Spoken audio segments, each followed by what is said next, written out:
Hello friends. तो आज की हमारी मूवी कुछ ऐसे एनिमल्स के बारे में है जो दुनिया को तबाह करने वाली एक फ्लड में फंस जाते हैं। तो चलिए देखते हैं कि आखिर इनका क्या अंजाम होता है। तो मूवी की शुरू में हम एक नेस्टियन एनिमल डेव को देखते हैं जो रेगिस्तान में अपने बेटे फिनी के साथ रहता है। वो अपने लिए एक परफेक्ट घर ढूंढ रहा है और इस वजह से उन्हें बहुत ट्रैवल करना पड़ता है। लेकिन फिनी को ये बिल्कुल पसंद नहीं है क्योंकि इससे वो कहीं भी अच्छे दोस्त नहीं बना पाता। अभी डेव ये जगह छोड़कर कहीं और जा रहा है और इससे फिनी बहुत नाराज होता है। तब डेव उसे बताता है कि जल्दी ही यहाँ एक फ्लड आने वाली है और लायन ने जंगल के सभी एनिमल्स को एक अर्जेंट मीटिंग के लिए बुलाया है। फिनी को ये भी उसका कोई नया बहाना लगता है, लेकिन तभी वो देखते हैं कि आसमान में काले बादल छा गए हैं और मौसम भी खराब होने लगा है। जल्दी ही वो अपना सामान लेकर मीटिंग वाली जगह पहुंच जाते हैं और देखते हैं कि वहाँ उनके जैसे हजारों एनिमल्स आए हैं। यहाँ फिनी की नजर लिया पर पड़ती है जो अपनी मोम हेजल के साथ आई है और वो दोनों एक खूंखार प्रजाति ग्रिम से बिलोंग करते हैं। तभी उनसे बात करने लायन वहाँ आता है और बताता है कि आप लोगों ने फ्लड के बारे में सही सुना है और जल्दी ये धरती से लाइफ का नामो निशान मिटा देगी। ये सुनकर सारे एनिमल्स डर जाते हैं, लेकिन लायन उन्हें बताता है कि चिंता करने की कोई जरूरत नहीं है क्योंकि हमारे पास इससे बचने का एक तरीका भी है। फिर वो उन्हें एक बड़ी सी बोट दिखाता है जो किसी नोआ नाम के आदमी ने बनाई है और कहता है कि ये सभी एनिमल्स को उस फ्लड से बचा सकती है। वो खुद को इस बोट का कैप्टन अनाउंस करता है और बताता है कि रूल के हिसाब से कोई भी एनिमल दूसरे को नहीं खा सकता और सिर्फ वही एनिमल बोट में जा सकते हैं जो नोआ की लिस्ट में हैं।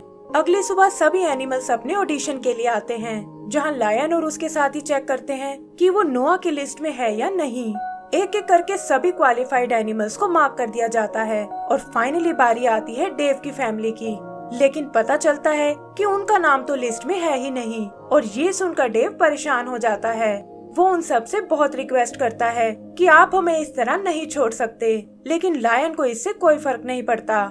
यहाँ नर्वस होते ही डेव एक ब्लू कलर की गैस छोड़ता है जो असल में नेस्टियन प्रजाति की कमजोरी है और गुस्से में वो सब उसे बाहर भगा देते हैं। उधर फिनी और लिया अपने पेरेंट्स का वेट करते हैं और पता चलता है कि लिया और उसकी फैमिली को पास मिल गया है। डेव भी फिनी का दिल नहीं तोड़ना चाहता और उसे झूठ बोलता है कि बाकी एनिमल्स के साथ वो भी बोट पर जा रहे हैं। शाम होते होते सभी लोग अपने लिए एक जगह ढूंढ लेते हैं और डेव भी अपना नया घर तैयार कर लेता है। वो बातों ही बातों में फिनी को बहलाने की कोशिश करता है कि ये जगह रहने के लिए बहुत ही सुंदर है और तुम यहाँ अपने लिए दोस्त भी बना सकते हो। फिनी भी समझ जाता है कि जरूर कुछ गड़बड़ हुई है और तब डेव उसे असलियत बताता है कि कैसे लायन ने उन्हें रिजेक्ट कर दिया है। ये सुनकर फिनी का दिल टूट जाता है और डेव भी उसे उदास नहीं देख पाता।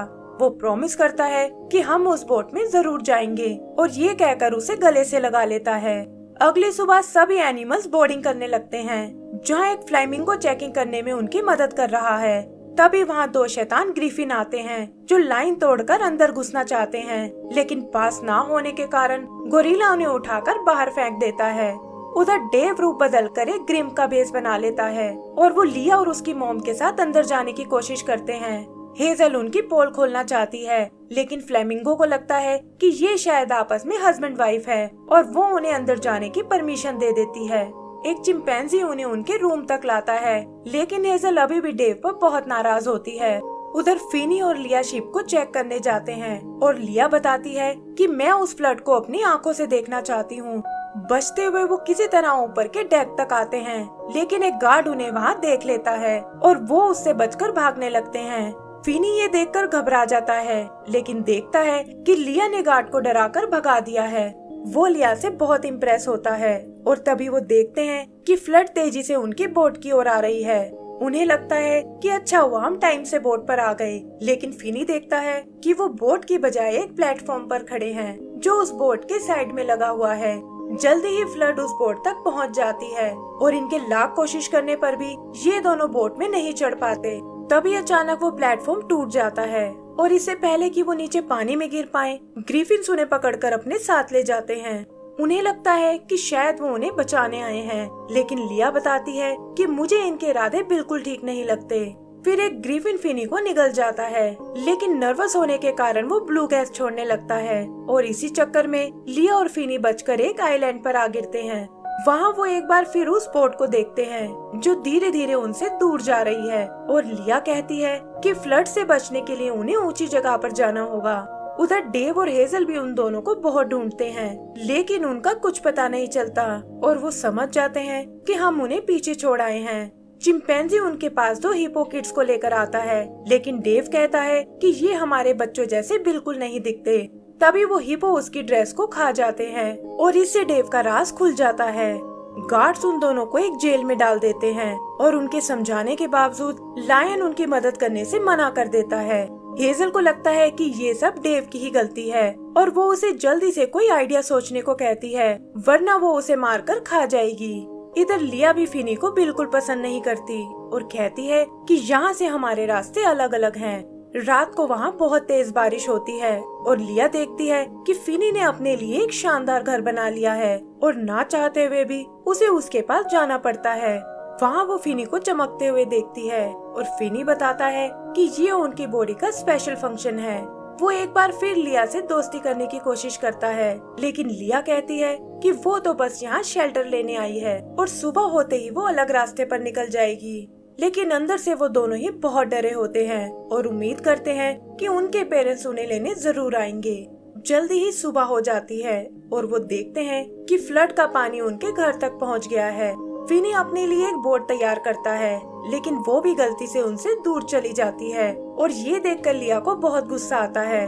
तभी वो ग्रीफिन्स एक बार फिर उन पर अटैक करने आते हैं, लेकिन लिया किसी तरह फिनी को बचा लेती है और भागते हुए वो एक व्हेल के पास आते हैं जो किनारे पर बैठी सो रही थी।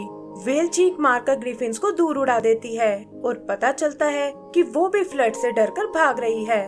वो अपना नाम ओबीसी बताती है, जिसके साथ स्टेपुट नाम का एक पैरासाइट भी है और उन्हें भी लायन ने बोट पर ले जाने से मना कर दिया था।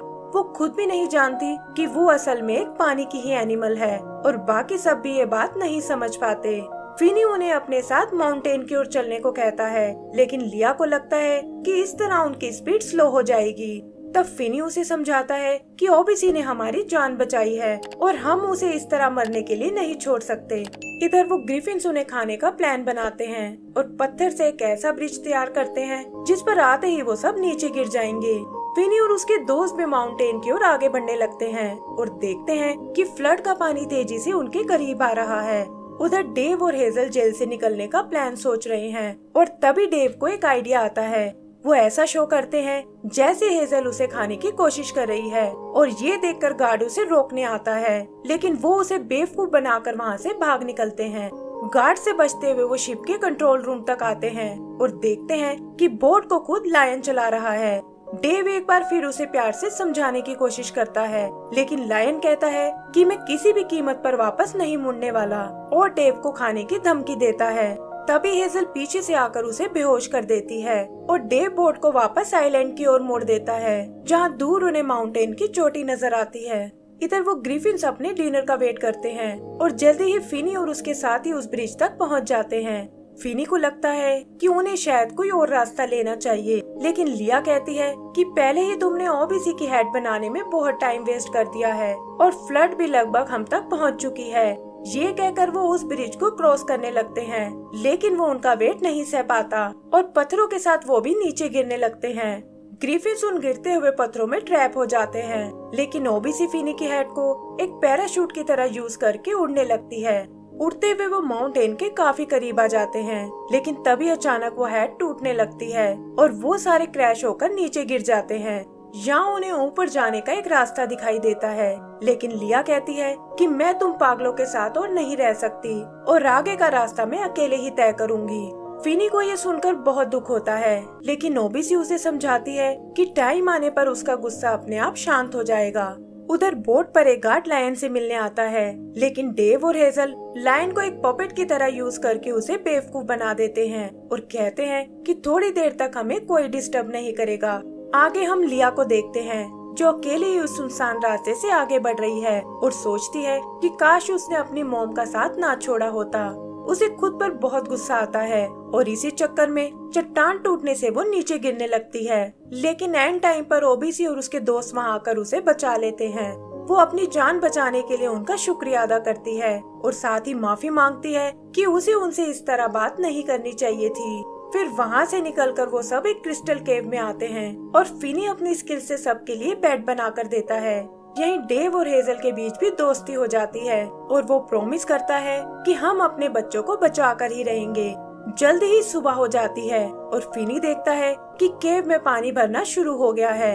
पानी के बहाव से वो तेजी से उन टनल्स में आगे बढ़ने लगते हैं और एक छोटे से होल में आकर फंस जाते हैं जिसके ठीक नीचे पानी भरा हुआ है। फिनी और लिया ओबीसी को रोकने की कोशिश करते हैं, लेकिन इसी चक्कर में उसे छींक आ जाती है और ये दोनों उड़ते हुए सीधा उन ग्रिफिन्स के पास जा गिरते हैं। उन्हें देखकर ग्रिफिन्स के मुंह में पानी आ जाता है, लेकिन इससे पहले कि वो उन्हें अपना खाना बना पाए, पानी ओबीसी को होल से बाहर फेंक देता है और वो ग्रिफिन्स को लेकर नीचे गिर जाती है। फिनी और लिया को लगता है कि उनकी दोस्त शायद मारी गई है और ये सोचकर वो दोनों उदास हो जाते हैं। तभी फ्लड का लेवल माउंटेन के ऊपर पहुंच जाता है और लिया फिनी को तुरंत ऊपर की ओर चलने को बोलती है। जल्दी ही वो पूरा माउंटेन फ्लड में डूब जाता है और ये दोनों आइस के एक बड़े से टुकड़े पर तैरने लगते हैं।